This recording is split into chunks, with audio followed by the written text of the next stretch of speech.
Olá! Nesta nossa análise, a gente vai mergulhar fundo em um dos conceitos, talvez o mais profundo de todos, na fé cristã, a graça de Deus. Vamos entender juntos como ela é o fundamento, a base indispensável de todo o plano da salvação. Para começar, vamos direto ao ponto, a pergunta central. O que é de verdade a graça? É uma palavra que a gente ouve muito, mas compreender a profundidade dela é o segredo para desvendar a própria salvação. Então, para a gente entender a salvação, primeiro precisamos definir o alicerce onde tudo se constrói, e esse alicerce é a graça. Certo, vamos lá. A palavra grega lá no Novo Testamento é charis. E olha, isso aqui é importantíssimo, ela não descreve uma recompensa, um prêmio por bom comportamento. Pelo contrário, é o favor de Deus, a sua bondade, estendida a quem não merece de jeito nenhum, a quem é, na verdade, culpado. É um presente, não é um salário. Guarde bem isso, porque este é o ponto crucial de tudo. E para a gente ter uma dimensão do tamanho desse presente, a gente precisa olhar para o cenário onde ele é oferecido. Precisamos encarar como seria um mundo sem a intervenção da graça de Deus. A Bíblia é muito direta, muito sóbria nesse ponto. A condição humana antes da graça não é a de alguém que está só doente ou um pouco perdido, não. A condição é a de alguém que está espiritualmente morto. Agora, o que é fascinante aqui é o termo grego nekros. Isso não fala de uma simples fraqueza, sabe? Significa literalmente a ausência total de vida espiritual, uma incapacidade completa de buscar a Deus, de responder a Ele ou de agradá-lo por esforço próprio. Não há o que fazer. Então, resumindo, a humanidade, por conta própria, estava espiritualmente morta, escravizada por um sistema mundano, seguindo sua própria natureza caída e, o ponto mais crítico de todos, incapaz de sequer começar o caminho de volta para Deus. É uma situação, humanamente falando, sem a menor esperança. Mas é exatamente nesse ponto, nesse beco sem saída, que a história muda de uma forma radical. Agora, vamos ver como a tragédia humana encontra seu ponto de virada na iniciativa soberana, na iniciativa graciosa de Deus. Essas duas palavrinhas, mais Deus, que a gente encontra lá em Efésios, talvez sejam as palavras mais cheias de esperança de toda a Escritura. Elas são o sinal de uma interrupção divina no meio da tragédia humana. E por que Deus interveio? Não foi por algum mérito nosso, de jeito nenhum. A Escritura é clara, foi por causa de quem Ele é, rico em misericórdia e movido por um imenso amor. A iniciativa é totalmente dele, nasce do caráter dele. E aqui a gente consegue ver bem a diferença entre duas faces do caráter de Deus. A misericórdia, ou hélios, é Deus não nos dar o castigo que a gente merece. Já a graça, charis, é Deus nos dar o bem que a gente jamais mereceria. Ambas vêm direto do coração dele. Com isso, a conclusão é inevitável e é o coração da mensagem bíblica. A salvação não é um troféu que se conquista com esforço. É um presente, é um dom de Deus que se recebe pela fé. E veja bem, a graça não se limita a perdoar, ela recria.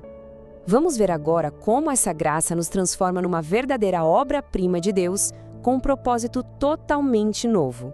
A palavra grega aqui é poema, de onde vem a nossa palavra poema. O que isso quer dizer?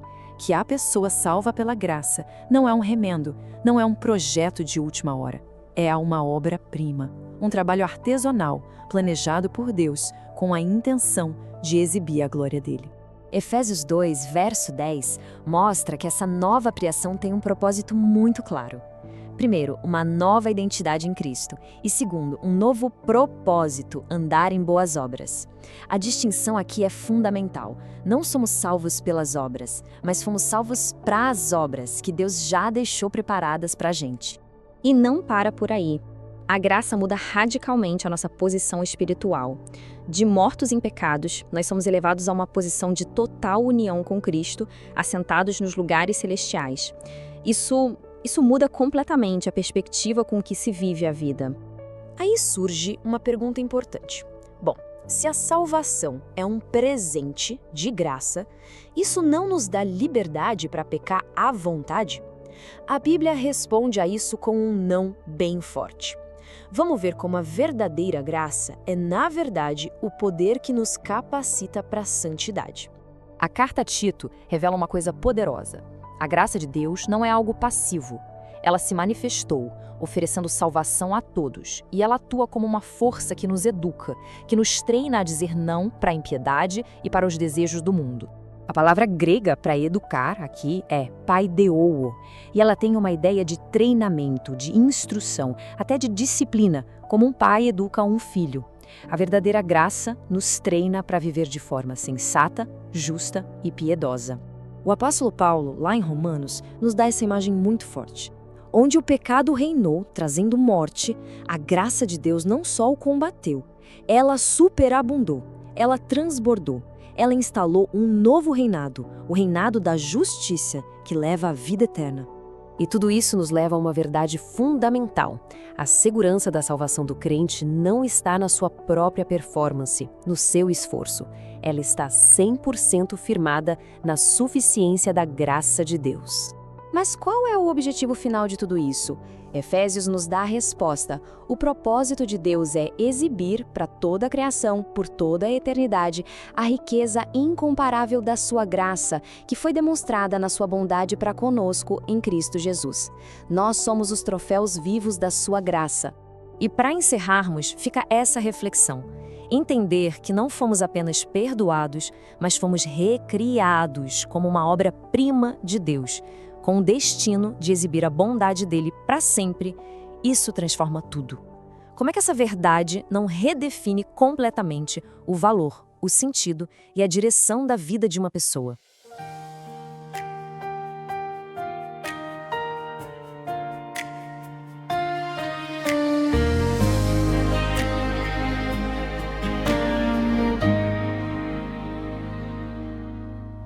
A graça de Deus revelada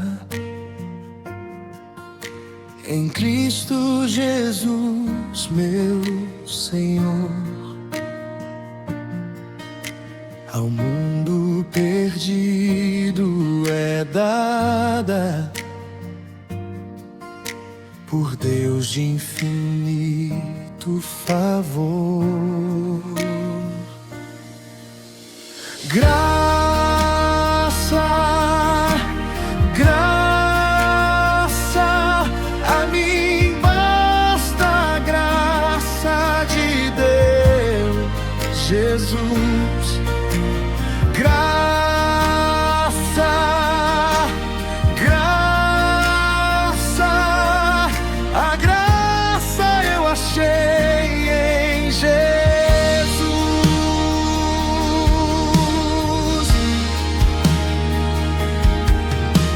A graça de Deus é mais doce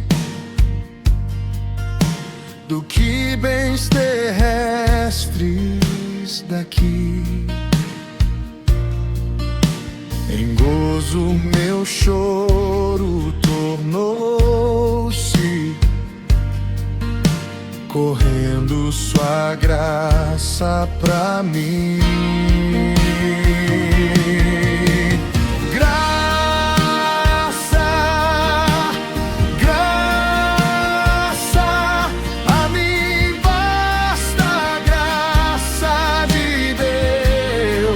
Jesus,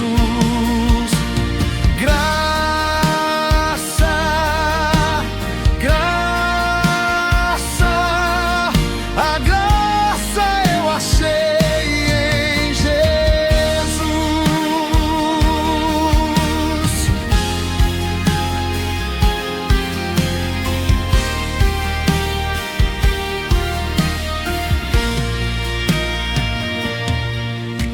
Mais alta que nuvens celestes, mais funda que o profundo mar,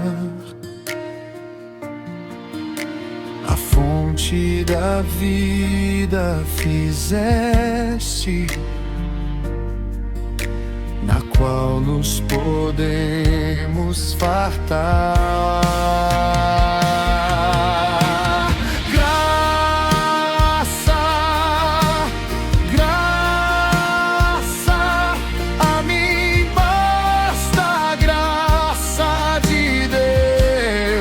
Jesus,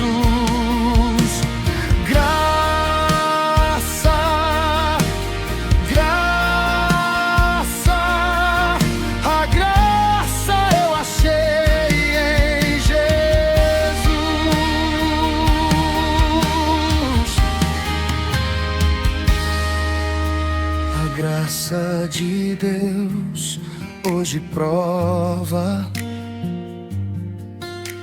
Tu que vives na perdição, pois Ele te salva, renova, também limpa teu coração.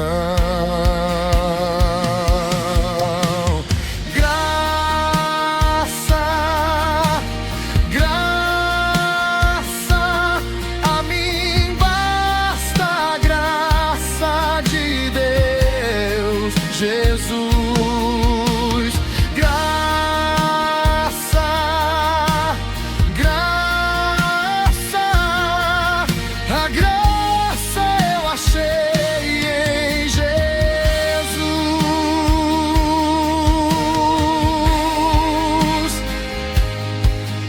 A graça eu achei em Jesus.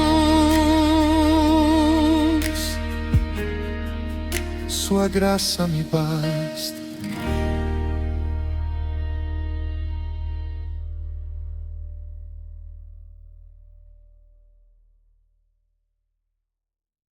Curta, comente e se inscreva. Vamos juntos buscar na verdadeira fonte a palavra de Deus. Lições da Fonte EBD.